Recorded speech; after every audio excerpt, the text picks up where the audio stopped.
संत रामपाल जी महाराज एक ऐसे महान संत जिन्होंने अपनी सतभक्ति, तत्व ज्ञान, करुणा और सेवा के बल पर समाज में नई मिसाल कायम की है। संत रामपाल जी महाराज की अगुवाई में उनके सभी सतलोक आश्रमों से समाज कल्याण के अद्भुत कार्यों ने समाज को सुनहरे भविष्य की एक नई उम्मीद दिखाई है। संत रामपाल जी महाराज से नाम दीक्षा लेने के बाद लाखों लोगों की लाइलाज बीमारियां जैसे कैंसर, एड्स आदि ठीक हुई। संत जी के ज्ञान से प्रेरित होकर उनके अनुयायियों ने लाखों यूनिट रक्तदान किया। संत जी ने लाखों बहन बेटियों का दहेज मुक्त विवाह करवाया।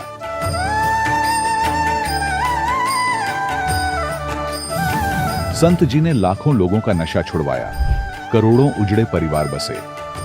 संत जी के आश्रमों में समागम के दौरान निःशुल्क नेत्र चिकित्सा, दंत चिकित्सा प्रदान की जाती है। संत रामपाल जी महाराज द्वारा समय समय पर पर्यावरण संरक्षण के उद्देश्य से बड़े स्तर पर वृक्षारोपण किया जाता है। संत जी ने जरूरतमंदों को तत्काल राहत पहुंचाने के लिए एम्बुलेंस सेवा शुरू की। संत जी अपने अनुयायियों को देहदान के लिए प्रेरित करते हैं, जिससे मानवता की सेवा और चिकित्सा क्षेत्र में सुधार हो सके।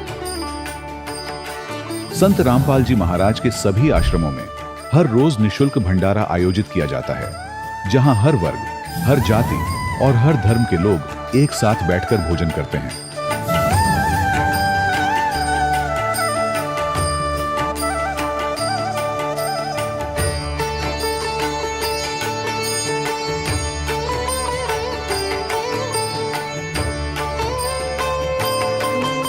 संत रामपाल जी महाराज की अन्नपूर्णा मुहिम ने गरीब और बेसहारा लोगों के जीवन में एक नई ऊर्जा और उम्मीद को जन्म दिया है।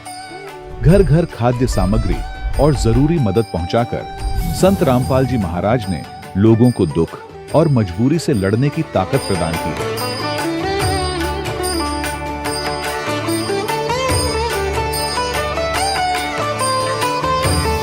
संत रामपाल जी महाराज द्वारा गरीब लोगों के लिए घर बनवाने का अद्भुत कार्य एक ऐसी मिसाल कायम कर रहा है जो सदियों सदियों संत जी की उदारता और दया भावना के तौर पर जाना जाएगा।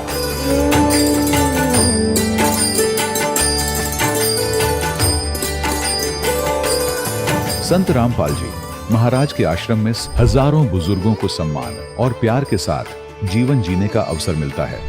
उनके खाने, रहने और स्वास्थ्य की पूरी जिम्मेदारी संत रामपाल जी महाराज उठाते हैं। अनाथ बच्चों के लिए संत रामपाल जी महाराज के सभी आश्रम किसी वरदान से कम नहीं। यहाँ उन्हें शिक्षा, संस्कार और भविष्य के लिए बेहतर अवसर प्रदान किए जाते हैं। चाहे बाढ़ हो, भूकंप या महामारी, संत रामपाल जी महाराज और उनके अनुयायी हमेशा ही जरूरतमंदों के लिए सबसे आगे खड़े रहते हैं। कोविड महामारी के दौरान संत रामपाल जी महाराज के आश्रमों से करोड़ों लोगों के लिए भोजन, दवाइयां और जीवन रक्षक सामग्रियां उपलब्ध कराई गई। चाहे गरीब की मदद हो या किसी शोषित और पीड़ित वर्ग के हक और सम्मान की लड़ाई, संत रामपाल जी महाराज ने हमेशा ही उनकी दबी आवाज को सरकारों तक पहुंचाया है और उन्हें उचित न्याय दिलवाने में अहम भूमिका अदा की है। समाज में आध्यात्मिक और सामाजिक मूल्यों के प्रति जागरूकता लाने में संत रामपाल जी महाराज हर कदम पर मानवता के सच्चे सेवक साबित हुए हैं। संत रामपाल जी महाराज का जीवन हमें सिखाता है कि सच्ची सेवा वही है जो निस्वार्थ भाव से की जाए। आइए हम भी इस महान सेवा के कार्य में इस महान संत से जुड़ें और संत रामपाल जी महाराज से नाम दीक्षा लेकर अपने जीवन को धन्य बनाएं।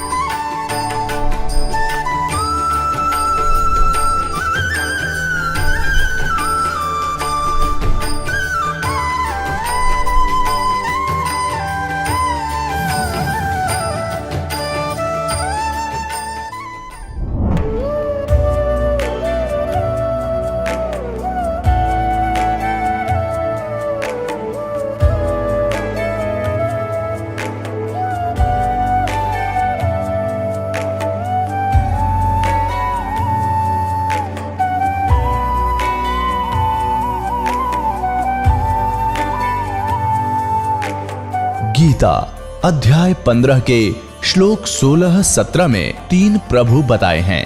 ये 3 प्रभु कौन हैं? किस प्रभु की शरण में जाने के पश्चात जन्म और मरण समाप्त हो सकता है? 3 प्रभुओं में सबसे उत्तम परमात्मा कौन है? कैसा है? उसका क्या नाम है? इन सभी गूढ़ रहस्यों को जानने के लिए अवश्य सुनिए जगत गुरु तत्वदर्शी संत रामपाल जी महाराज के अमृत वचन। दर्शकों, मनुष्य के जीवन में दुख और कष्टों का आना तो स्वाभाविक है, परंतु वह पूर्ण परमात्मा इन सभी परिस्थितियों के बीच मध्यस्थता की भूमिका निभाकर अपनी आत्मा को हर विकट परिस्थिति से निकाल लेते हैं। इसी प्रकार दुखों के कहर से जूझ रही थी रजनी जी, जो पटियाला पंजाब की रहने वाली है। दर्शकों, आपको बता दें कि रजनी जी ने डेरा सच्चा सौदा पंथ के द्वारा बताई गई भक्ति भी की, जिसे करते करते इनका जीवन पूरी तरीके से दुखों से घिर गया। लेकिन आज संत रामपाल जी महाराज से नाम दीक्षा लेने के बाद रजनी जी का कहना है कि वह पूर्ण रूप से सुखी है।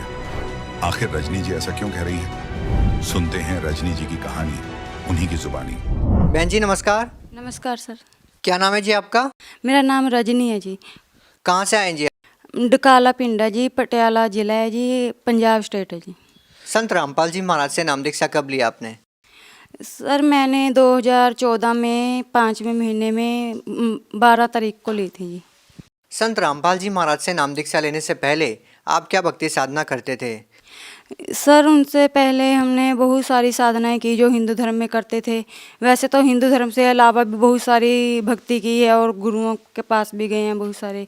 मतलब जैसे कि हनुमान का मंदिर था हमारा घर का, उसमें हमें हर मंगलवार को जो रोट वगैरह जोत जो भी उनका करते हैं सब करते थे। कहते हैं अजर अमर है, ये वो है, वो तो अब पता चल रहा है कि अजर है अमर है, कौन है सही भगवान। पर हम कोई देवी देवता नहीं छोड़ते थे, कोई व्रत नहीं छोड़ते थे। हम सोमवार का, शुक्रवार का, माता का सब करते थे। मतलब हमें कोई लाभ नहीं मिला जी। इसके अलावा क्या भक्ति साधना करते थे? उसके अलावा जो मतलब हमने शादी से पहले मैंने संत धन धन सतगुरु जो सिरसा वाले हैं उनसे नाम लिया था और उनका नाम इतना जपा कि परमात्मा पता नहीं, हमें यही परमात्मा उनको मानते थे कि हमारे दुख दूर कर दे। जब भी हमें दुखी होना, कोई दुख तकलीफ होनी तो हमें उनका जाप करते थे। हम इतने दुखी थे कि हम बता भी नहीं सकते। बस भगवान को कहते थे कि हे भगवान, अगर तुम धरती पे है तो हमें उठा ले, बस हम इससे ऊपर हमें नहीं सह सकते, इतने दुखी हो गए थे। पर वहाँ से हमें कोई लाभ नहीं हुआ हैगा। डेरा सिरसा से आप जुड़े रहे। डेरा सिरसा के गुरमीत राम रहीम सिंह जी से आपने नाम दीक्षा ले रखी थी। कितने साल तक भक्ति की? डेरा सच्चा सौदा से हमने करीब 8-10 साल भक्ति की होगी। वो मतलब बचपन से ही लगे थे हम। जो 8वीं-10वीं क्लास तक मैंने इतना बहुत ज़्यादा नाम रटा उनका, बहुत ज़्यादा नाम रटा, पर कुछ भी फ़र्क नहीं पड़ा, कुछ भी नहीं। देखिए, पहले आप भक्ति साधना कर ही रहे थे तो संत रामपाल जी महाराज जी से नाम दीक्षा लेने का क्या कारण था? सर जब हम इतने दुखी थे, जब हमें इनका ज्ञान हुआ, मेरे माता पिता ने नाम लिया था पहले इनका, और जो मेरे माता पिता थे वो मेरे मतलब मामा जी के बेटों ने नाम लिया, तो उन्होंने दुआया नाम। तो मेरे माता पिता के जब हम जाते थे तो वहाँ पे मैं समझाया जाता था, मेरे हस्बैंड थे उनको समझाया जाता था, और मेरे हस्बैंड भी मजाक करते थे। मैं भी पहले शुरू में यही कहती थी कि क्या है ये, ऐसे ऐसे समझाता है, उंगली रख के समझाता है, जैसे पहली के बच्चे की क्लास हो भी ऐसे समझाता है, ये संत है ऐसी भाषा बोल। लेकिन अब हमें पता चला है कि परमात्मा संत रामपाल जी महाराज कितनी मेहनत से हमें बच्चों को हमारे लिए एक एक लफ्ज समझा रहे हैं खोल के। हम पढ़े लिखे हैं किस लिए हैं कि हमें अपने शास्त्रों को समझें, हम असली हिंदू मुसलमान बने। और हम असली हिंदू मुसलमान तो बने बैठे हैं, लेकिन हम अपने शास्त्रों का बिल्कुल भी ज्ञान नहीं है, हमें पता ही नहीं है। और जो हमें बताया गया हमें तो वही पता है। जो हमारे गुरु नकली थे, मतलब नकली ही थे वो तो जो ज्ञान ही सही नहीं था। अब हम पढ़े लिखे हैं तो हम उनका अर्थ अपने आप जान लेते हैं भी क्या बता रहे हैं। जब हमने देखा कि संत तो ये बैठे हैं, परमात्मा भी यही है। अब जब जिसने हमारे शास्त्रों के अनुसार भक्ति दी थी, तो हमारे शास्त्रों में बताया गया है भी जो शास्त्रों के अनुसार भक्ति देगा वही परमात्मा होगा, वही संत होगा, वही हमारा दूत होगा, जो कि हर एक प्राणी को सुख शांति दे सकता है और मोक्ष दे सकता है। अब हमें संत रामपाल जी की शरण में आने से सब दुनिया, सब शास्त्रों का, हिंदू मुस्लिम सिख ईसाई सभी धर्मों का उन्होंने ज्ञान करा दिया। आपने सुख की बात की। आपकी ज़िंदगी में जब आप पहले साधना करते थे तो आपकी ज़िंदगी में बहुत सारे दुख थे, जैसे कि आपने बताया। संत रामपाल जी महाराज जी से नाम दीक्षा लेने के बाद क्या आपके वो दुख दूर हुए? क्या क्या लाभ हुए हैं आपको संत रामपाल जी महाराज जी से नाम दीक्षा लेने के बाद? सर संत रामपाल जी की शरण में आने से पहले तो हम इतने ज़्यादा दुखी थे कि हम बैठ के रोया करते थे कि परमात्मा अगर आप कहीं है भी हैं तो क्यों नहीं हमारे दुख सुनते, क्यों नहीं हमारे मतलब इतनी भक्ति हम करते हैं तो सबको मानते हैं, क्यों नहीं हमारी ये कुछ मदद करते। परमात्मा तुम है तो कहाँ हो, हम यही करते थे, हमें कोई लाभ नहीं था कहीं से भी। पर परमात्मा मंदिर छोड़ के शरण में आने के बाद मेरे हस्बैंड की बीमारी टूटी, मेरी बीमारी टूटी, मेरे बच्चों को मतलब इतने पल पल पे बचाते हैं। देखो जी मेरी सास की बीमारी टूटी, मेरे खाज की बीमारी थी उनके पैरों पर, उन्होंने देख लो दुनिया देश में दवाई खा ली थी। जिस दिन मेरे हस्बैंड भी नाम लेके आए थे ना, उस दिन भी वो रास्ते में मिली और वो कहती है मैं यहाँ पे नहाने आई हूँ कि मेरी पैरों की बीमारी टूट जाए। देखो हूँ जब मैं वो नाम लेके 1 महीने के बाद में जब हम सत्संग लगाते थे घर आके वो सुनती थी, वो भी नाम ले आई और नाम लेने के तुरंत बाद उसकी बीमारी कट गई। ठीक है, और मैंने कोई दवाई नहीं खाई, नाम लेने के बाद तुरंत मेरी बीमारी कट गई। उसके बाद अब जब मेरे बच्चों को देखो तो पल पल पे साथ दे रहे हैं परमात्मा, ऐसे बचा रहे हैं जैसे हाथ करके ऐसे ना कोई नुकसान होता है ऐसे कर देते हैं कि इधर बचेगा बेटा तू। मशीन पे गिरने वाला था, परसों की बात है, अभी मेरे बेटे के साथ चमत्कार इतना बड़ा हुआ है। वो परछत्ती होती है जो सामान रखने के लिए बनाते हैं स्टोर में वगैरह, वहाँ पे चढ़ा हुआ था तो वो नीचे उतरने लगा, उसको पता नहीं लगा कि आगे मशीन पड़ी है उसके नीचे। मेरी कॉपीज बनाने की मशीन है, मैंने परमात्मा की दया से कुछ कारोबार थोड़ा जा करती हूँ, तो उसके ऊपर ऐसे ही दोनों पैर मतलब ऐसे धरने लगे ना, जब दूसरा पैर भी उठा लेता उन्हें कहता मैं ऐसे ही पता नहीं कैसे ही रुक गया। मैं वहाँ पे मम्मी मेरे को पता नहीं चला इधर से मुझे इधर किसने किया, वो इधर से जो मतलब दूसरी साइड मेरी पेटी खड़ी थी दूसरी साइड, उसके ऊपर पता नहीं कैसे कहता मैं वहाँ पे एक लग बैठ गया जाके, पता ही नहीं चला कि किसने मेरे को बचाया है। मैंने कहा बेटा परमात्मा ही है बचाने वाले, अगर हम उसकी शरण में ना होते पता नहीं कहाँ जाते। जब भी मेरे बेटे ने आके दंडवत प्रणाम किया और परमात्मा का इतना शुक्र किया, परमात्मा आज आपने बचाया है, मैं आपकी शरण में रहूँगा, परमात्मा मुझे आपकी शरण में रखना। मेरा बेटा थोड़ा सा मतलब मानता नहीं था ना, उनके साथ बहुत ज़्यादा परमात्मा ने इतना पल पल पे साथ देते हैं कि ये मान जाए ये मान जाए। अब वो अपने आप कह देते हैं कि परमात्मा मुझे अपनी शरण में रखना, नहीं तो इतनी दुखी थी कि पता नहीं वो मानेगा कि नहीं मानेगा। सर जो मतलब सबसे बड़ा लाभ है मेरी ज़िंदगी का वो तो यही है कि जो मेरे घर हस्बैंड थे, मेरे घर वाले थे, वो इतने नशे करने लगे थे, दारू नहीं छोड़ते थे, भीम नहीं छोड़ते थे, बुक्की नहीं छोड़ते थे, और फिर घर में आके कला केस पैसों की मतलब जो लुटाते थे वो अलग से, जो दुख तकलीफ सी वो अलग से, और जो मेरा मन दुखी होता था ऐसा लगता था कि जैसे कुछ खा के मर जाए बस। इतना मन दुखी था कि एक औरत की तकलीफ को और कोई नहीं समझ सकता, एक औरत ही समझ सकती है, परमात्मा बंदी छोड़ ही समझ सकते हैं, उनके अलावा कोई समझ ही नहीं सकता, और उन्होंने समझा है और मेरे दुख दूर किए हैं। नहीं तो अगर मैं उसकी शरण में ना होती पता नहीं आज मेरे शरीर कहाँ रुलता, कहाँ मेरे हाथ रुले होते अब तक। क्या आपके पति आज भी नशा करते हैं? नहीं हो, अब तो वो अपनी जो बाइक की चाबी भी है, अगर कोई कहता है कि मुझे ठेके पे या कहीं पे जाना है, मुझे मोटरसाइकिल दे दो कोई नशा वाली जगह पे, वो भी मना कर देते हैं कि नहीं मैं चाबी नहीं दूंगा, और जहाँ मर्जी भाग जाओ, जिस मर्जी चीज़ को मेरे पास से मांग लो, भगवान की दया से मेरे परमात्मा ने सब कुछ दे रखा है, मेरे घर में कैसी चीज़ की कमी नहीं छोड़ी है, पर मैं वहाँ पर जाने के लिए आपको बाइक नहीं दूंगा, आपको गाड़ी की चाबी नहीं दूंगा, इतना भी नहीं कर सकते हैं। देख लो संत रामपाल जी महाराज जी से नाम दीक्षा लेने के बाद आपको और क्या लाभ हुए हैं? संत रामपाल जी की महाराज की शरण में जाने के बाद मेरे घर में सुख शांति हुई है, और मेरे घर में सबसे बड़ा लाभ यही हुआ कि मैं ना अपने घर में भी परायो जैसी थी। जैसे मैं किसी चीज़ को छूती थी तो मेरे घर वाले कहते थे नहीं ये केड़ा तुम्हारे बाप ने दी है, तुम्हारी माँ ने दी है, मेरी है, हमारी चीज़ को हाथ नहीं लगाना। और अब देखो परमात्मा ने मेरा वो घर बना दिया पहले जहाँ मैं रहती थी, और उसके बाद परमात्मा ने अब मेरे को इतना बड़ा घर दिला दिया, पता नहीं वो कैसे किस तरह है मेरे हस्बैंड के दिल में आया कि मैं जगह लूँ वो लूँ, इतनी बढ़िया परमात्मा ने मतलब वो घर भी बना दिया, अब कोई कहने वाला भी नहीं है हमें। उसके बाद परमात्मा ने गाड़ी दिला दी, सब कुछ दिला दिया, कोई पैसे की दिक्कत नहीं आती है। परमात्मा की दया से जितने हम खर्च कर देते हैं उतने दुगने घर में आ जाते हैं। पता नहीं परमात्मा कहाँ से लाभ दे रहे हैं कहाँ से नहीं, हमें कुछ मतलब मन में सोचते हैं और अगले दिन वो सोच पूरी हो जाती है। परमात्मा के बस और कुछ भी करने की जरूरत नहीं है, परमात्मा की सच्ची भक्ति करो, शास्त्र अनुसार भक्ति करो बस। आप भगत समाज को और क्या संदेश देना चाहेंगे? सर हमारे लिए सबसे बड़ी खुशी की बात यही है कि हर रोज़ मतलब नाम ले रहे हैं बाहरले मुल्क में भी और हमारे मुल्क में भी। देखो कैसे तादाद में लोग भाग भाग के आ रहे हैं, ज्ञान समझ समझ के भागे चले आ रहे हैं। और सबसे बड़ी खुशी की बात तो यही है कि सब लोग हजारों की तादाद में हमारे संत रामपाल जी महाराज जी को समझ रहे हैं, अपने ज्ञान को, अपने शास्त्रों को समझ रहे हैं और उनकी शरण में उनके नाम उपदेश ले रहे हैं। जी धन्यवाद। सच्चाई। दर्शकों, अभी आपने सुने संत रामपाल जी महाराज से दीक्षा प्राप्त करके सुखी हुए भक्त के अनुभव। अब देखिए जगत गुरु तत्वदर्शी संत रामपाल जी महाराज के मंगल प्रवचन। सत्संग उन्हीं पुण्यात्माओं को प्राप्त होता है जिन पर परमेश्वर की असीम रजा होती है। परमेश्वर की असीम रजा किन पुण्यात्माओं पर होती है? जो पूर्व जन्म के भक्ति युक्त होते हैं। क्योंकि मनुष्य जीवन दो प्रकार से प्राप्त होता है। एक तो पूर्व जन्म के शुभ संस्कारों के आधार से प्राप्त होता है, दूसरा टर्न वाइज होता है। एक विधान है प्रभु का, परमात्मा का, कि प्रत्येक प्राणी को 84 लाख प्रकार के प्राणियों के जीवन में एक पूरा चक्कर लगा लेने के उपरांत एक मानव शरीर अवश्य प्राप्त होता है। ये परमेश्वर कबीर जी की हम प्राणियों पर एक विशेष रजा है और जिस कारण से विवश होकर के इस काल ने हमें एक मनुष्य जीवन देना ही पड़ता है।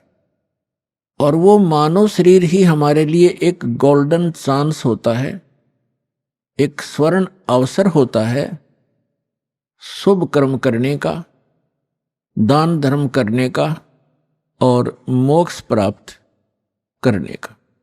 और मानव शरीर प्राप्त करके भी हम मोक्ष प्राप्ति नहीं करते तो भारी भूल है प्राणी की। उसका कारण क्या है?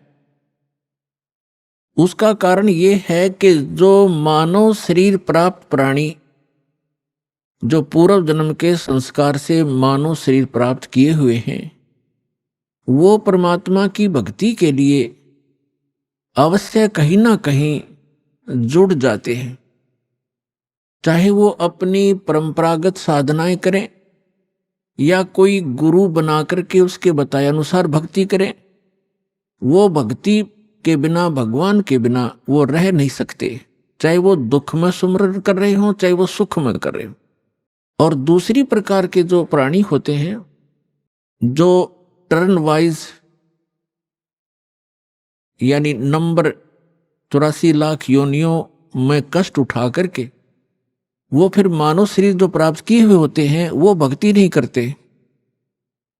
उनका स्वभाव पशुओं जैसा ही होता है, बकवाद करना, शराब पीना, मांस खाना, झगड़े करना, बेमतलब किसी के साथ खसना, जैसे पशु जा करके दूसरे को बेमतलब टक्कर मार देते हैं, झगड़े बढ़ जाते हैं।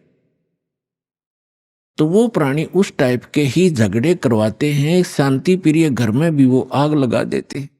तो जो पुण्यात्माएं परमात्मा के लिए लगी हुई हैं और वो साधना गलत कर रहे हैं, श्रीमद् भगवत गीता अध्याय नंबर 16 के श्लोक नंबर 23 और 24 में प्रमाण है कि शास्त्र विधि को त्याग कर जो मनमाना आचरण करते हैं, मनमानी पूजाएं करते हैं, जो शास्त्रों में प्रमाणित नहीं है वो साधनाएं करते हैं, उनको न तो कोई सुख प्राप्त होता है, न कोई सिद्धि प्राप्त होती है और न ही उनकी परम गति होती है। अर्थात व्यर्थ, यूजलेस है वो साधनाएं। जो साधक शास्त्र विधि त्याग कर, चाहे वो स्वयं साधना कर रहे हैं या किसी नकली डुप्लीकेट गुरु बनाकर वो उनके बताए अनुसार शास्त्र विरुद्ध साधना कर रहे हैं, तो वो अपना जीवन नाश कर रहे हैं।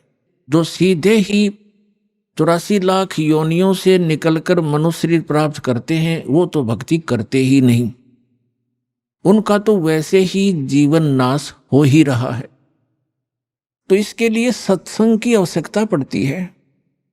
और सत्संग का अर्थ होता है यथार्थ अध्यात्म ज्ञान। और यथार्थ अध्यात्म ज्ञान केवल परमात्मा ही बता सकता है। अपने द्वारा रची हुई सृष्टि को वही बता सकता है। अन्य चाहे कोई ऋषि है, महर्षि है या देव है, वो केवल अटकलबाजी ही लगा सकता है। जैसे साइंटिस्ट हैं, ये पहले देव आत्माएं थी, उस शरीर को भोग कर ये मनुष्य शरीर में आ गए हैं। अब ये जो ट्राई कर रहे हैं ये केवल अटकलबाजी ही लगा सकते हैं, परमात्मा के विधान को ये जान नहीं सकते। ठीक इसी प्रकार जो ऋषि महर्षियों ने साधनाएं की, अभ्यास किए, मेडिटेशन हठ योग किए, उनको जैसी उपलब्धि हुई, जैसे आजकल साइंटिस्ट ट्राई कर रहे हैं, ऐसे ही ऋषियों ने ट्राई किया था। तो वो भी सिर पटक कर बैठ गए, उनको कुछ हासिल नहीं हुआ। अंत में ऊट पटांग व्याख्या बना करके सब मानव को संतुष्ट कर दिया। इसी प्रकार ये साइंटिस्ट कुछ दिनों में अपना जो निष्कर्ष है निकाल कर फाइनल कर देंगे, पर परमात्मा के विधान को परमात्मा ही बता सकता है, जीव नहीं जान सकता। तो वो परमात्मा अपने विधान और सत्संग को सुनाने के लिए स्वयं ही आते हैं। ये हमारे सदग्रंथ भी प्रमाणित करते हैं, क्योंकि जैसे पवित्र वेद है, ये गॉड गिवन स्पिरिचुअल नॉलेज है, परमात्मा का दिया हुआ अध्यात्म ज्ञान है, चारों वेद। और पांचवा वेद नष्ट कर दिया गया यहाँ के स्वामी द्वारा। यहाँ का स्वामी कौन है? वो ब्रह्म है, जिसको ज्योत स्वरूपी निरंजन अर्थात काल भी कहते हैं। इसको ये डर बना रहता है कि कहीं मेरे अंतर्गत जितने भी ये प्राणी फंसे हुए हैं, इनको परमात्मा का वास्तविक ज्ञान ना हो जाए। यदि इनको वास्तविक ज्ञान हो गया और जो सुख में सथल है, सत्यलोक अविनाशी परमात्मा का जो शाश्वत स्थान है, जहाँ कोई दुख नहीं, वहाँ जरा और मृत्यु नहीं, वृद्धावस्था और मृत्यु नहीं, इसको डर बना रहता है कि यदि इनको उस स्थान का पता लग गया तो यहाँ कोई नहीं रहेगा। जिस कारण से ये कुछ पुण्य आत्मा होती हैं, उनको यहाँ भेज देता है, उनको गुरु पद प्राप्त करवा देता है। फिर वो शास्त्र विरुद्ध साधना बता के पूरे मानव मात्र को भ्रमित कर देते हैं। उसके लिए परमात्मा आते हैं। जो पवित्र चारों वेद हैं ये गॉड गिवन है, कबीर गॉड गिवन, कबीर परमात्मा के द्वारा दिया हुआ ज्ञान है।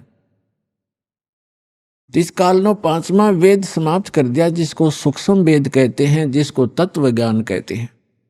उसके अभाव से जो हम यहाँ भटक रहे हैं, उसकी पूर्ति के लिए परमात्मा स्वयं आते हैं। परमात्मा को आज तक जितने भी ऋषि महर्षि हैं, उन्होंने निराकार बताया है कि उसका कोई आकार नहीं है। और जितने भी हमारे धर्म ग्रंथ हैं, उन्होंने परमात्मा को साकार बताया है, नर आकार बताया है, सशरीर बताया है, उसका नाम कबीर बताया है। तो ब्रह्मा जी भी अपनी माता दुर्गा जी से कहते हैं कि माता जी, जब मैं वेद पढ़ता हूं और फिर आपका अनुभव सुनता हूं और मैं भी अभ्यास करके जो अनुभव करता हूं, उसमें बहुत विरोधाभास है, वो कुछ विपरीत ही ज्ञान है और हमारा जो अनुभव है वो उसके विपरीत है। तो दुर्गा जी को भी सख्त हिदायत है इस काल भगवान की, क्योंकि ये इसकी पत्नी है ब्रह्म की। इसको सख्त हिदायत है कि वास्तविक जानकारी उस परमात्मा की कभी नहीं बताना। तो ये भी अपने पुत्रों को यथार्थ ज्ञान ना बता करके इसी की महिमा सुनाती है कि वो तो निराकार है, वो सामने आता नहीं, वो कभी दिखाई नहीं देता। और वेदों में परमात्मा को नर आकार लिखा है, सशरीर लिखा है, और ऊपर बैठा ऊपर के लोक में जैसे राजा विराजमान होता है, सिंहासन के ऊपर सिर पे मुकुट होता है सफेद कलर का, और ऊपर एक छत्र है मालिक के, बहुत चमक है उसमें। जैसे यहाँ झिलमिल झिलमिल होती है, ऐसे उस परमात्मा के मुकुट और छत्र के अंदर झिलमिल होती है। कभी उसका सुनहरी रंग बन जाता है, कभी वाइट बिल्कुल सफेद कलर हो जाता है। तो इस प्रकार उस परमात्मा की सतिथि है। और जो 4 वेद ये परमात्मा की महिमा तो बताते हैं कि परमात्मा ऐसा है, उसका ये रूप है, वो कहाँ रहता है, वो क्या लीला करता है, लेकिन वो मिलता कैसे है ये वर्णन इन 4 वेदों में नहीं है। फिर इसके बिना ये वेद क्या है? फिर जैसे किसी ने बता दिया आपके अमुक रोग है, उसके ये लक्षण हैं, और औषधि है नहीं, तो खाक बताया, वो क्या फायदा हुआ उस रोग के बताने का? तो वेद जो है, वेद दोनों काम करता है, रोग भी बताता है, उसके लक्षण भी बताता है, और अचूक औषधि भी रखता है, तो उससे लाभ होगा। तो ये दास है रामपाल दास इस विश्व में आज के दिन परमात्मा के कंप्लीट स्पिरिचुअल नॉलेज लेकर आया है, कबीर भगवान का दिया हुआ।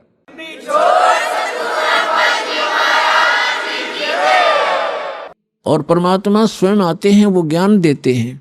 ऋग्वेद मंडल नंबर 9 सूक्त नंबर 86 के 86 के मंत्र 26 और 27 में, ऋग्वेद मंडल नंबर 9 सूक्त 54 के मंत्र 3 में, ऋग्वेद मंडल नंबर 9 सूक्त 82 के 82 के मंत्र नंबर 1, 2, 3 में, ऋग्वेद मंडल नंबर 9 सूक्त 94 के मंत्र 1 में, ऋग्वेद मंडल नंबर 9 सूक्त 95 के मंत्र 2 में, ऋग्वेद मंडल नंबर 9 और सूक्त 20 मंत्र 1 में, ऋग्वेद मंडल नंबर 9 सूक्त 1 मंत्र 8 और 9 में, ऋग्वेद मंडल नंबर 9 सूक्त 96 यानी 96 के मंत्र 16 से लेकर 20 में, और भी अनेक स्थानों पर ये स्पष्ट किया हुआ वेदों में कि वो परमात्मा ऊपर के लोकों में रहता है और वहां राजा के समान सिंहासन पर विराजमान है,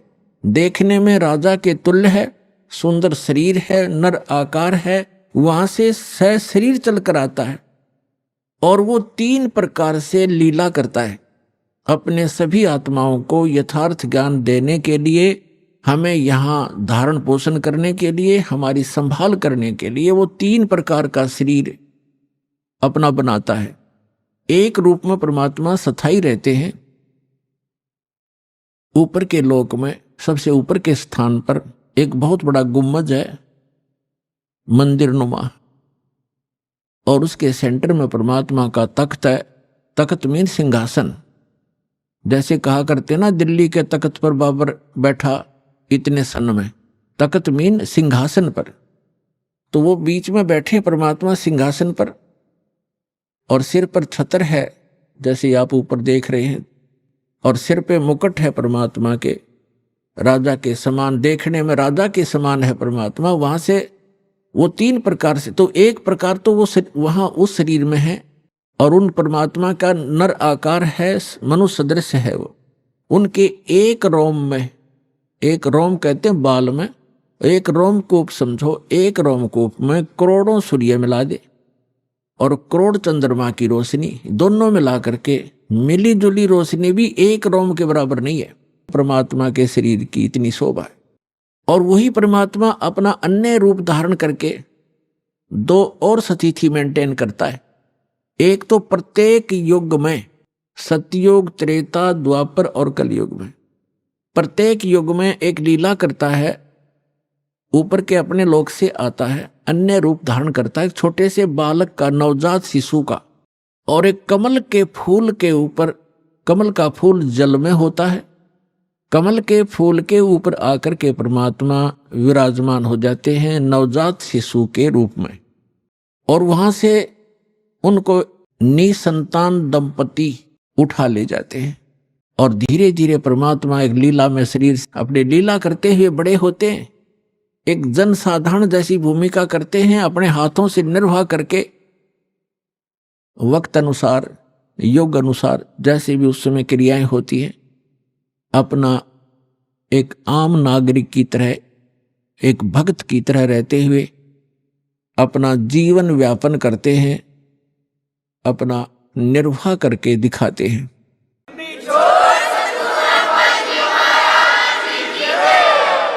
और फिर वो धीरे धीरे बालक रूप थोड़ा सा बड़े होते हैं, 5-4 वर्ष की आयु में ही बड़े बड़े विद्वानों को अध्यात्म ज्ञान में पराजित कर देते हैं, उनके छक्के छुड़ा देते हैं। फिर वो बड़े होकर के तत्वदर्शी संत कहलाते हैं, अपनी महिमा आप ही बताते हैं। अपनी महिमा को वो लोकोक्तियों के माध्यम से, दोहों के माध्यम से और शब्दावली के माध्यम से, यानी पद्य भाग में सुनाते हैं, जिस कारण से वे एक कवियों में से भी एक प्रसिद्ध कवि की पदवी प्राप्त करते हैं, लेकिन वो होते हैं परमात्मा। क्योंकि कवियों के ज्ञान में, उस ज्ञान से पता चलता है, कवि अपने स्तर की केवल एक पोइम बना सकते हैं, अध्यात्म ज्ञान नहीं बता सकते। और कबीर परमात्मा को कवि कहने लगे हम अज्ञानता से। उन्होंने जो ज्ञान दिया है वो 4 वेद, 18 पुराण, 6 शास्त्र, महाभारत, श्रीमद् भगवद गीता, कुरान और पुराण बाइबल, इन सभी का एक मिला जुला ज्ञान है। जो उनके अंदर ज्ञान है वो तो ज्ञान इसमें है ही है, परमात्मा के द्वारा दिए ज्ञान में। जो उनके अंदर ज्ञान उपलब्ध नहीं है, जो भक्ति विधि नहीं है और वो तत्व ज्ञान है, वो भी बता रखा है। तो वो परमात्मा थे, भले ही हम उनको कवि कहने लगे। तो जिस प्रकार परमात्मा दूसरी प्रकार की जो स्थिति है, प्रत्येक युग में एक बालक रूप धारण करते हैं, धीरे धीरे बड़े होते हैं, तो उस समय जब वो बालक रूप में प्रकट होते हैं, ये भी एक उनका उन भगवान के पहचानने के लक्षण हैं कि वो बचपन में किसी माँ का दूध नहीं पीते, कंवारी गायों का दूध पीते हैं। तो कंवारी गायों के दूध से उनके परवरिश की लीला होती है। ये वेद बताते हैं। ऋग्वेद मंडल नंबर 9 सूक्त नंबर 1 मंत्र 8 और 9 में ये दोनों प्रमाण हैं। 3 प्रकार की शरीर परमात्मा धारण करते हैं और नवजात शिशु रूप में जब प्रकट होते हैं उस समय उनकी परवरिश की लीला कंवारी गायों से होती है। और परमात्मा कबीर जी ने 600 वर्ष पहले जब वो आए थे, ये लीला की थी, उन्होंने यही लीला की थी। 25 दिन के हो गए थे, कुछ आहार किया नहीं, माता पिता चिंतित हो गए। तब भगवान शिव आए शिवपुरी से कबीर परमात्मा के आदेश से, क्योंकि यहाँ के जैसे एक प्रांत के मंत्री होते हैं, तो जैसे प्रधानमंत्री यहाँ आएगा तो उसकी व्यवस्था यहाँ के मुख्यमंत्री और मिनिस्टर वही करवाते हैं, आगे खड़े हो जाते हैं। तो इस प्रकार ये यहाँ के मंत्री हैं। श्री ब्रह्मा जी रजोगुण विभाग के, श्री विष्णु जी सतोगुण विभाग के और श्री शिव जी ये तमोगुण विभाग के। जो नीरू और नीमा नाम के जो जुलाहा थे वो उसी जन्म में ब्राह्मण थे। गौरी शंकर और सरस्वती उनका नाम था। मुसलमानों ने उनको जबरदस्ती बाई फोर्स उनको मुसलमान बना दिया था। हिंदुओं ने उनको अपने जाति से अलग कर दिया था। तो पहले वो उनकी रोजी रोटी कथा करके प्राप्त उस दक्षिणा से चला करती थी, वो बंद होगी। इसलिए उन्होंने जुलाहे का कार्य शुरू किया था और जिस कारण से वो जुलाहा कहलाए। तो वो शिव के पुजारी थे ब्राह्मण, जब वो ब्राह्मण थे, लेकिन भले ही मुसलमान बन गए थे, लेकिन भगवान शिव की याद उनको फिर भी सता रही थी। तो भगवान शिव से उन्होंने अर्ज की थी, नीरू और नीमा ने, कि हे भगवान, हे शिव जी, पहले तो हमारे कोई संतान नहीं थी, आपने दया बख्शी, कमल के ऊपर ये बालक दे दिया, अब ये खा कुछ नहीं रहा, 25 दिन हो गए, उसके मुंह की तरफ देख रहे हैं, रो रहे हैं। तो तब परमात्मा की प्रेरणा से भगवान शिव वहां आए और परमात्मा को गोदी में लेकर कहा कि आपका बच्चा दिखाओ। एक साधु रूप में आए शिव जी और परमात्मा को गोदी में लिया। तो परमात्मा ने, कबीर परमेश्वर जी ने कहा कि हे महात्मा जी, इनसे कहो एक कंवारी गाय लावें और उसके ऊपर आप अपना आशीर्वाद भरा हाथ रख देना गऊ पर। कंवारी गाय पे वह दूध देवेगी, वो दूध पीऊंगा, ऐसा ही किया गया। तो ये पुण्यात्मा आज से 600 पुरुष पहले घटी घटना है, आज की कोई लोक वेद नहीं, दंत कथा नहीं जो दास आपको सुना रहा है। एक तो आप निश्चिंत हो जाना, ये दास जो वचन कहेगा वो बेप्रमाणित नहीं होंगे, वो प्रमाणित होंगे। ये कबीर सागर है। आज से 600 वर्ष पहले आदरणीय धर्मदास साहिब जी जो परमात्मा की एक प्यारी आत्मा थे, उन्होंने लिखा था जो भी घटना भगवान के साथ घटी थी, जो परमात्मा ने उनको बताई, सृष्टि रचना और कैसे कैसे अपनी लीला परवरिश की सारी बताई, वो उस समय लिखी गई थी 600 वर्ष पहले। और आज हमारे सदग्रंथ कबीर सागर के अंदर आपको प्रमाणित करते हैं। देखिएगा, ये कबीर सागर संपूर्ण 11 भाग, खेमरा श्री कृष्ण दास प्रकाशन, मुंबई। ये कबीर पंथियों का ही प्रकाशित है। कबीर पंथी भारत पथिक स्वामी युगलानंद बिहारी द्वारा प्रस्कृत। खेमराज मुद्रक एवं प्रकाशक हैं खेमराज कृष्णदास, अध्यक्ष श्री वेंकटेश्वर प्रेस, खेमराज श्री कृष्णदास मार्ग, मुंबई। ये अब इसके हम आपको ले चलते हैं 74 पृष्ठ पे। जैसे थोड़ा मौखिक बताते हैं, अभी आपको बताया कि परमात्मा नवजात शिशु रूप धार करके कमल के फूल पर प्रकट हुए थे। नीरू और नीमा ये 2 जुलाहा थे, दंपति थे, पति पत्नी थे। नीरू पति का नाम, नीमा उसकी पत्नी का। तो अब जब बच्चे ने कुछ खाया पिया नहीं कुछ दिन तक, तब रामानंद जी के पास वो नीरू गया, क्योंकि साधु संतों से ही ऐसी कोई दिक्कत होती है, उनसे सलाह लेते हैं। तो स्वामी रामानंद जी एक बड़े महापुरुष, विद्वान पुरुष माने जाते थे, वेदों, गीता और पुराणों के, और बहुत सुप्रसिद्ध महात्मा महर्षि कहलाते थे, पंडित जी थे। पंडित जी उस समय जो ब्राह्मण गुरु होते थे, वो अन्य जाति वालों को शिष्य तो नहीं बनाते थे, लेकिन उनको जंतर मंत्र अवश्य बताते थे। अब देखिएगा, ये कबीर सागर है, इसके 74 पृष्ठ पर ज्ञान सागर, ये ब्रैकेट के अंदर जो पृष्ठ है ये 74 पृष्ठ, और ये ज्ञान सागर नामक एक चैप्टर है।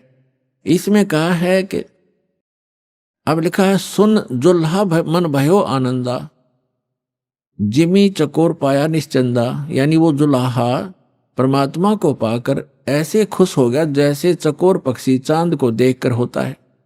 ले सुध चले हर्ष मन कीना, अर्थासों पुन असबोल ही लीना।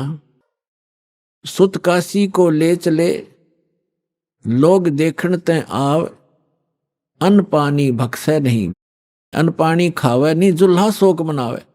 अब जब परमात्मा को नीरू और नीमा लेकर आ गए, दुनिया तो देखने आवे, ऐसा सुंदर शरीर था परमात्मा का कि कोई बच्चा उन जैसा खूबसूरत नहीं था, जिस कारण से आसपास के नगरी के सभी लोग उसको देखने के लिए आने लगे।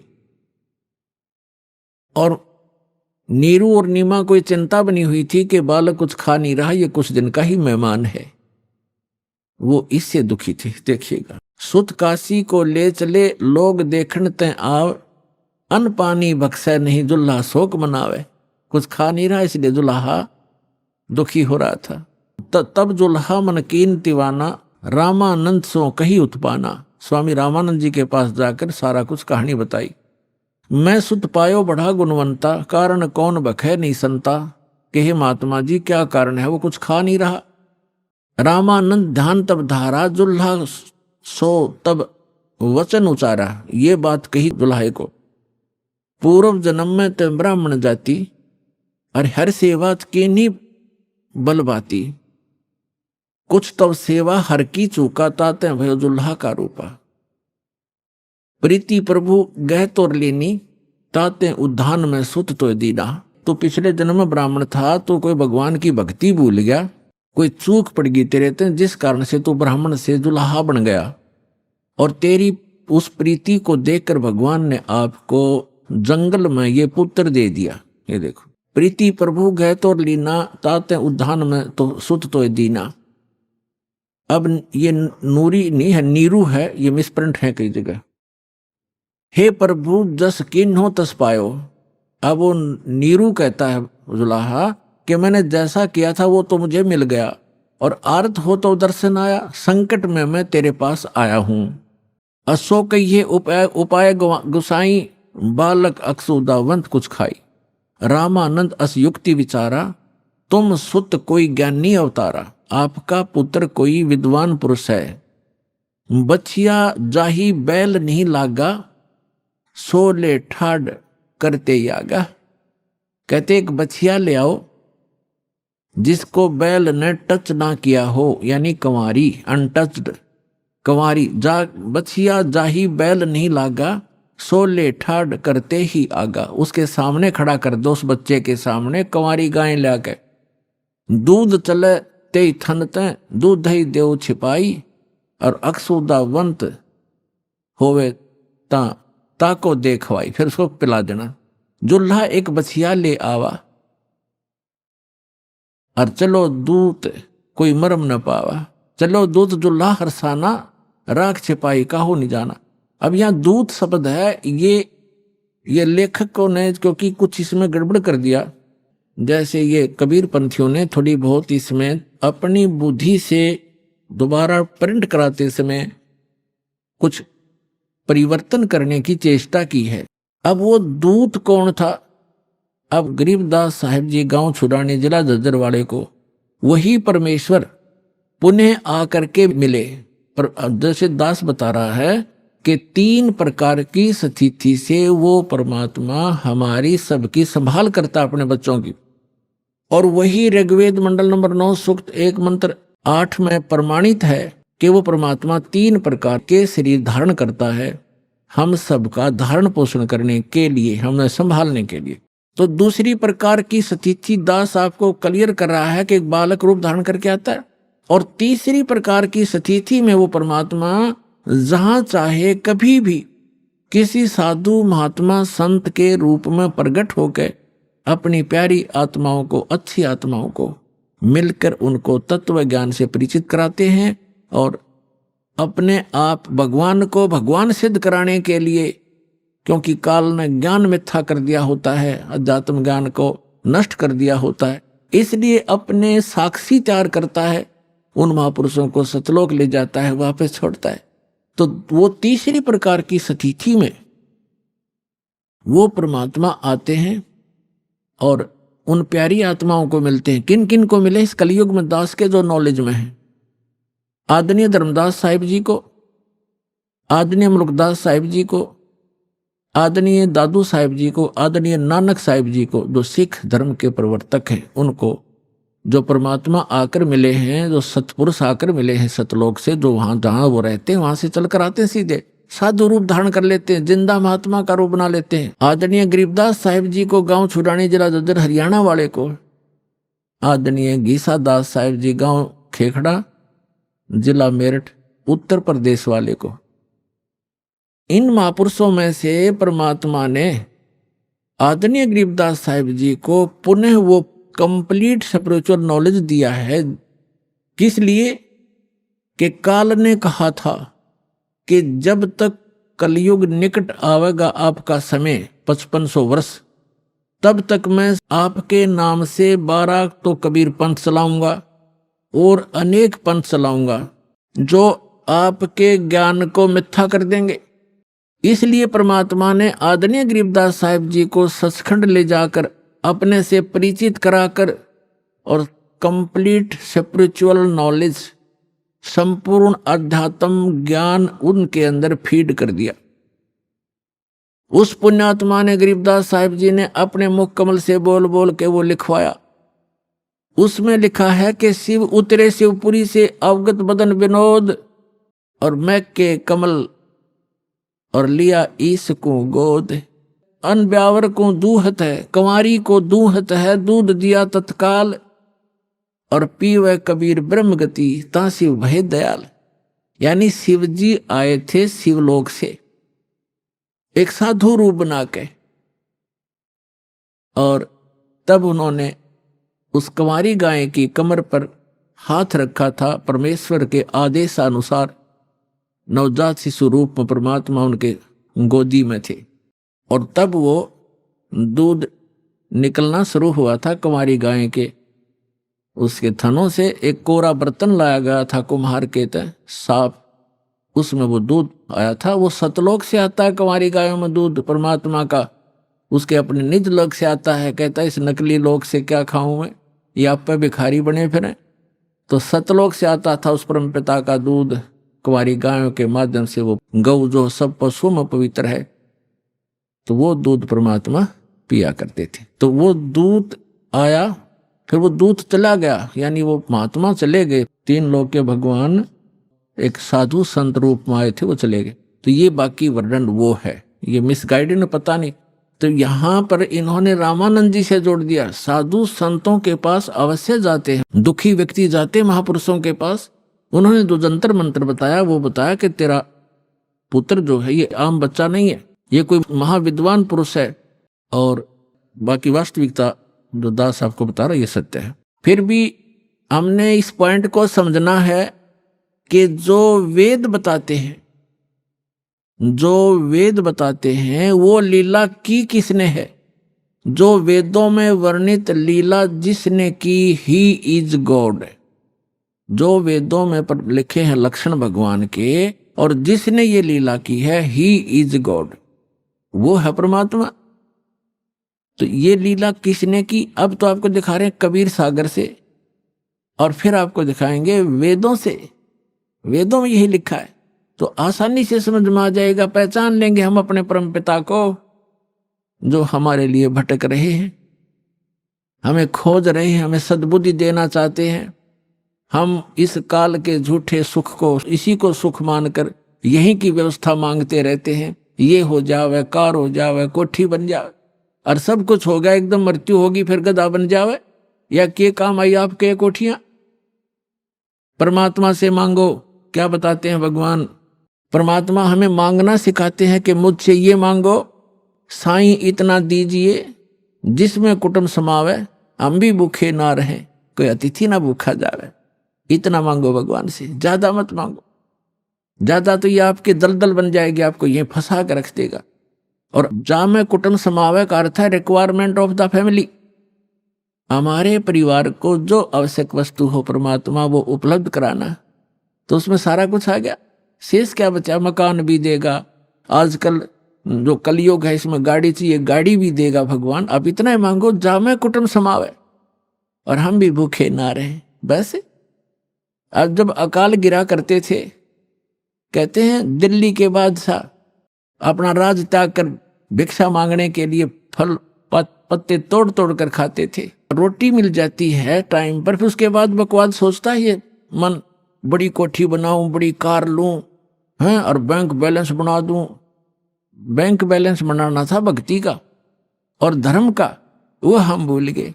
तो उसको बताने के लिए परमात्मा थे। जो प्रकरण चल रहा है उस पर चलते। अब इसमें ये सिद्ध हो गया कि कबीर परमात्मा जब बालक रूप में आए, उनके शिशु रूप में प्रगट परमात्मा की परवरिश की लीला कुंवारी गायों से हुई। ये तो प्रमाण हुआ कबीर सागर में, ये कोई आज का लिखा हुआ नहीं है। 600 वर्ष पहले जो परमात्मा आए थे उसी समय आदरणीय धर्मदास साहिब जी का लिखा हुआ है, और कबीर पंथियों के द्वारा सुरक्षित है। अभी आपने सुने संत रामपाल जी महाराज के मंगल प्रवचन। आइए अब सुनते हैं संत रामपाल जी महाराज से नाम दीक्षा लेकर सतभक्ति करके अद्भुत लाभ प्राप्त करने वाले अनुयायी के विचार। दर्शकों, कहा जाता है कि यदि राधा कृष्ण जी का नाम ले लिया जाए तो मनुष्य पूर्ण रूप से सुखी हो जाता है।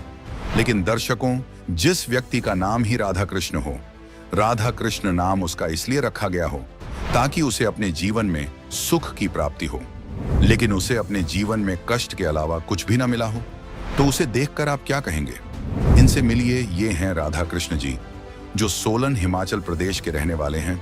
हिंदू धर्म की पारंपरिक भक्ति साधनाओं को करते हुए भी राधा कृष्ण जी के जीवन में अनेकों समस्याओं ने दस्तक दे दी और ये गृह क्लेश से भी तंग आ चुके थे। आज संत रामपाल जी महाराज से नाम दीक्षा लेने के बाद राधा कृष्ण जी का कहना है कि पूर्ण परमात्मा का वास्तविक नाम तो मुझे अब प्राप्त हुआ है। आइए जानते हैं कि आखिर राधा कृष्ण जी ऐसा क्यों कह रहे हैं। सुनते हैं राधा कृष्ण जी की कहानी उन्हीं की जुबानी। सर नमस्कार। नमस्कार सर। सर क्या नाम है आपका? मेरा नाम सर राधा कृष्ण है। कहाँ से आए जी आप? हिमाचल सोलन से, डिस्ट्रिक्ट सोलन, हिमाचल प्रदेश से। संत रामपाल जी महाराज जी से नाम दीक्षा आपने कब ली? मैंने ली 8/10/2017 को ली सर।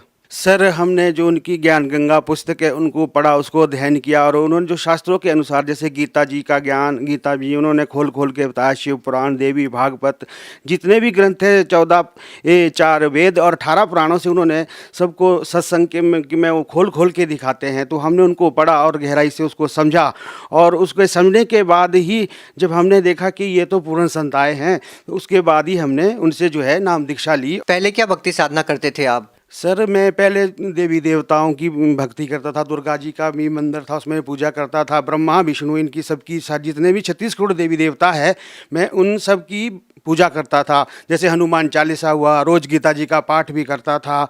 और इन सारी साधनाओं के करने के बाद भी ना तो मन में शांति थी, ना घर में सुख शांति थी। घर के लोग जितने भी थे सब परेशान थे। कभी मेरे को गुस्सा भी इतना ज़्यादा आता था कि आपस में मेरी और मेरी पत्नी का कलह रोज होता था और बच्चों को भी मैं गालियाँ निकालता था, गुस्सा निकालता था। लेकिन जब संत रामपाल जी महाराज जी से हमने जब दीक्षा ली तो उसके बाद जो है धीरे धीरे, जैसे हमने प्रथम नाम लिया तो उसके बाद जो है धीरे धीरे घर में शांति आने लगी। सर जब आप पहले से ही गीता जी का पाठ कर ही रहे थे तो फिर आपने संत रामपाल जी महाराज जी से नाम दीक्षा क्यों ली, जबकि आप बता रहे थे कि संत रामपाल जी महाराज गीता जी को खोल कर दिखा रहे थे? आप तो पहले से ही गीता जी का पाठ कर रहे थे, तो क्या आपको संत रामपाल जी महाराज जी का सत्संग पहले दिन ही समझ में आने लगा? सर जब मैंने पहले दिन संत रामपाल जी का सत्संग सुना तो मुझे ये लगा कि ये देवी देवताओं की निंदा कर रहे हैं और मुझे गुस्सा भी आया। मेरा मन कर रहा था कि मैं टीवी बंद कर दूं और फिर मेरे मन में गुस्सा भी आया। लेकिन उसके बाद आया कि जब ये ऐसी बातें बता रहे हैं तो इसको देखना चाहिए। तो उसके मैंने लगातार 10-15 दिन तक देखा और जब वो देखा तो मैं हैरान रह गया कि ये तो पूरे प्रमाण के साथ दिखा रहे, सब शास्त्रों से बता रहे हैं। और आज तक जो हम भक्ति कर रहे थे तो ये तो हमारा समय जो हमने आज तक भक्ति की तो उसका तो हमें कोई लाभ मिला ही नहीं। और जब जिस तरह से ये संत रामपाल जी बता रहे हैं तो इससे जो है हमारा को मोक्ष मार्ग भी मिलेगा और घर में सुख शांति भी मिलेगी और परिवार में जितने भी हमारे कष्ट थे वो भी धीरे धीरे खत्म हो जाएंगे। क्योंकि वो सच्चाई जो है ना सारी खोल खोल के दिखा रहे थे। आज तक किसी भी धर्म गुरुओं ने किसी ने ये नहीं बताया कि गीता जी में ऐसा लिखा हुआ है, शिव पुराण में ऐसा लिखा हुआ है, देवी भागवत में ऐसा लिखा हुआ है और 14 पुराण 18 पुराणों में जो भी लिखा हुआ है, मतलब हर उन्होंने अपनी जो है ना एक सच्चाई दिखाई है, ताकि जो वेदों में लिखा हुआ है, शास्त्रों में लिखा हुआ है, गीता जी में लिखा हुआ है, आज तक इतने भी हमारे धर्म गुरु है किसी ने भी ये आज तक हमें खोल के नहीं बताया और ना हमारी समझ में आया। हम तो सिर्फ यही सोचते थे कि गीता जी का पाठ करने से लाभ हो जाएगा, हनुमान जी को प्रसाद चढ़ाएंगे तो उससे लाभ हो जाएगा, दुर्गा जी की ज्योति लगाएंगे और उसकी आरती करेंगे तो उससे लाभ हो जाएगा, ब्रह्मा विष्णु जी के ऊपर भी हम जल चढ़ाते थे, शिव जी के शंकर के ऊपर भी जल चढ़ाते थे तो इससे लाभ हो जाएगा। लेकिन हमें लाभ तो कुछ मिल नहीं रहा था, बल्कि हमारे अपने पुण्य नाश हो रहे थे, क्योंकि जो हम भक्ति कर रहे थे उससे ना तो हमें कोई फ़ायदा हो रहा था ना कोई लाभ हो रहा था। हमारा एक सवाल ये है कि आज तक आपने संत रामपाल जी महाराज जी को टीवी चैनल पर देखा है लेकिन कभी भी आप उनसे मिले नहीं हैं, तो वो संत आपको लाभ कैसे दे रहे हैं? हज़ारों लोग आते हैं, हम अभी भी देख रहे हैं, तो ये बात समझ में नहीं आती कि आप लोगों को लाभ आखिर मिल कैसे रहे हैं? सर ऐसा है कि लाभ जब हम जो भक्ति वो बता रहे हैं, जिस तरह से उन्होंने हमें भक्ति को समझाया है और हम भक्ति कर रहे हैं, तो उनकी वचन शक्ति में इतनी शक्ति है हमारे लिए। तो रोज़ हमें दर्शन देते हैं और हमारे अंदर उनका निवास हो चुका है, हमारे घर में उनका निवास। हमारे ऊपर जो भी कोई आपत्ति आती है तो एकदम हमें सामने दिखाई देते हैं। सर कहीं आपकी बातें अंधविश्वास तो नहीं मानी जा सकती? कहीं ना कहीं ये तो नहीं कहा जा सकता कि आप अंधविश्वास का शिकार तो नहीं है?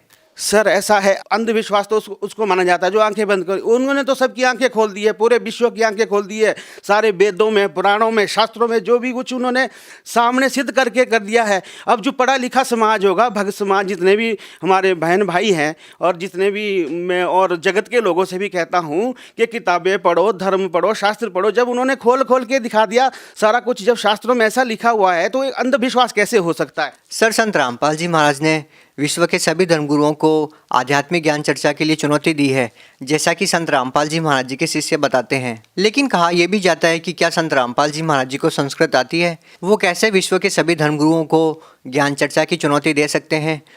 सर ऐसा है कि उनके सत्संग रोज आते हैं, सभी धर्म गुरुओं के लिए उन्होंने खुली चुनौती दे रखी है, क्योंकि वो गीता पढ़ रहे थे। उनका सरलार्थ जो दिया है हमारे संत रामपाल जी महाराज जी ने दिया कि अर्जुन तू उस परमेश्वर की शरण में जा जिससे तेरे को मोक्ष मार्ग मिलेगा। और उन्होंने स्वयं कहा कि मैं तो काल हूँ भाई, सबको खाने आया हो, तू इनको मारेगा तो भी मारूंगा, नहीं मारेगा तो भी मारूंगा। तो कृष्ण भगवान जी काल नहीं थे। तो जब ये सारी चीज़ें उनको पता है, उन्होंने और गीता जी में भी कहा है कि ब्रज का मतलब जाना होता है, तो उन्होंने आना कर दिया। तो इसका मतलब भी सारे जितने भी हमारे, किसने वर्ड शब्द का अर्थ आना किया है और किसने जाना किया है? ब्रज का मतलब जाना होता है, लेकिन हमारे धर्मगुरु जी आना कहते थे।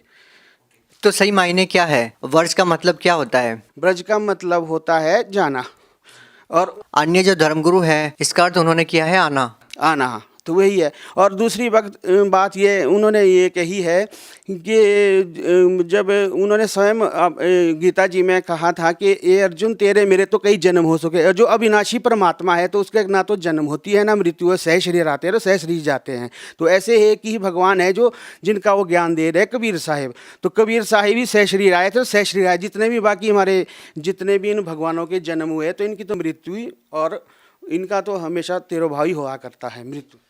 सर एक और बात जानना चाहेंगे, जो भी व्यक्ति भक्ति करता है उसका उद्देश्य कहीं ना कहीं ये होता है कि उसको शारीरिक लाभ मिले, मानसिक लाभ मिले, आर्थिक लाभ मिले, यहाँ तक कि भौतिक लाभ की इच्छा वो रखता है और फिर वो साधना की ओर अग्रसर होता है।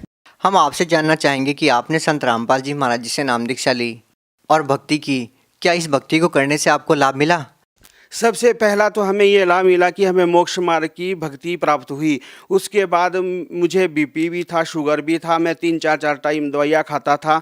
और जब से संत रामपाल जी से मैंने नाम दीक्षा ली है तब से जो है मैंने बिल्कुल दवाइयाँ भी मेरी छूट गई है, बिल्कुल सारी, कोई मैं दवाइयाँ नहीं खाता हूँ। और मेरे परिवार में जो है सुख शांति है। और लाभ तो मैं आपको अगर गिनाने लग जाऊँ, जब से मैंने दीक्षा ली 1 साल पहले से, तो मेरे को इतने कष्ट थे, इतने आर्थिक स्थिति जो थी मेरी बिल्कुल चरमरा गई थी। चारों साइड से लोग मेरे को बुरा भला कहते थे। और जब मैं उनसे शुरू में जुड़ा था तो मेरा विरोध भी हुआ, आज भी होता है। और जितने जगत के लोग हैं सब विरोध करते हैं कि भाई ये देवी देवताओं को छोड़ रहे हैं, ऐसा कर रहे हैं, पता नहीं भूतों को पूछते कि तो। लेकिन देवी देवताओं को छोड़ नहीं रहे, उनको सही तरीके से भज रहे, शास्त्रों के अनुसार भज रहे। जो शास्त्रों में भक्ति दी गई है तो उसी के अनुसार हम भज रहे। और मैं जगत के लोगों से भी ये कहता हूँ कि अपनी आंखें खोलो और इस किताब को पढ़ो, गीता को पढ़ो, शस्त्र को पढ़ो, देवी भागवत को पढ़ो, पुराण को पढ़ो, जो पढ़ के समझा रहे हैं कि पूर्ण संताएं हैं। क्योंकि ऐसा समय बार बार नहीं मिलने वाला, क्योंकि इस पूर्ण संत जो है एक ही बारी धरती पर आते हैं। वैसे तो हर युग में आते हैं, लेकिन कलयुग का एक विशेष समय होता है जब पूर्ण संत आते हैं। तो संत रामपाल जी एक पूर्ण संत है। सर क्या आप कोई नशा करते थे? हाँ, मैं नशा भी करता था सर। मैं कुबेर जर्दा वगैरह इत्यादि ये भी खाता था। लेकिन जब से हमने संत रामपाल जी महाराज से लिए तो हम कोई भी नशा नहीं करते हैं, और बिल्कुल हम सारे नशे हमने बिल्कुल त्याग दिए हैं। सर लोग तो ये भी कहते हैं कि भक्ति करने का उद्देश्य ये नहीं होता कि आपको आर्थिक लाभ मिले। धन के लोभ में अगर भक्ति की तो भक्ति क्या की? तो हम आपसे ये जानना चाहेंगे, क्या भक्ति करने का उद्देश्य केवल आर्थिक लाभ ही होता है, धन प्राप्ति ही होता है? लोग तो ये कहते हैं कि रूहानी लाभ प्राप्त करने के लिए भक्ति की जाती है। सर जो भक्ति का लाभ है वो सिर्फ पैसों के लिए नहीं होता। सबसे बड़ा लाभ तो हमारा ये है कि हमारा सबसे बड़ा अगर मोक्ष हो जाए, जिसके लिए हमारा मानुष्य जन्म, वो कबीर साहिब और संत रामपाल जी महाराज बताते हैं कि मानुष्य जन्म दुर्लभ है, मिले न बारंबार, तर्ब से पत्ता टूट गिरे भौर न लगता डाल। तो ये मानुष्य जन्म जो है 84 लाख योनियों के बाद मिलता है। अगर इसको भी हमने व्यर्थ कर दिया तो ये दोबारा मौका फिर नहीं मिलने वाला। फिर संत रामपाल जी महाराज बताते हैं कि अगर ये चूक हो गई तो फिर हम 84 में जाने पड़ेगा, गड्ढे कुत्ते पता नहीं क्या क्या बनेंगे। तो उसके बाद जो है, तो मेरा तो सबसे हाथ जोड़ के यही विनम्र प्रार्थना है कि आर्थिक लाभ तो अपने आप मिल जाते हैं, जो परमात्मा की कृपा सर पे होती है। संत रामपाल जी की वचन शक्ति में इतनी शक्ति है कि सारे लाभ अपने आप और सारे कार्य अपने आप हो जाते हैं। जी धन्यवाद।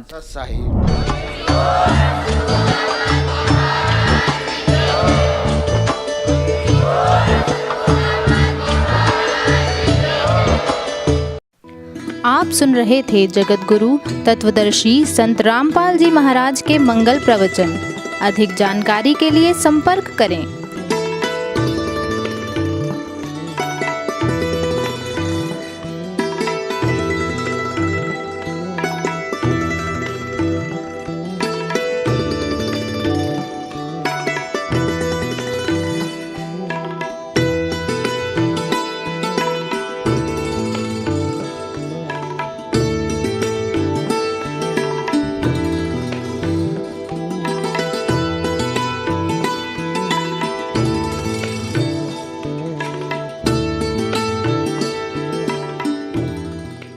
जगत गुरु तत्वदर्शी संत रामपाल जी महाराज जी के पावन सानिध्य में भक्ति की अलख जगाने तथा श्रद्धालुओं को सत्य भक्ति मार्ग का रास्ता दिखाने हेतु कनाडा के लोकप्रिय channel the TV NRI channel पर जगत गुरु तत्वदर्शी संत रामपाल जी महाराज जी के मंगल प्रवचनों का प्रसारण प्रतिदिन सुबह 7:30 बजे से 8:30 बजे तक तथा रात्रि 7:30 बजे से 8:30 बजे तक किया जा रहा है। इस सत्य भक्ति मार्ग को अपनाने के लिए अधिक से अधिक सत्संग प्रसारण देखें। इस सत्संग प्रवचन का सीधा प्रसारण संत रामपाल जी महाराज लाइव सत्संग YouTube चैनल और जगत गुरु संत रामपाल जी महाराज Facebook पेज पर भी देख सकते हैं।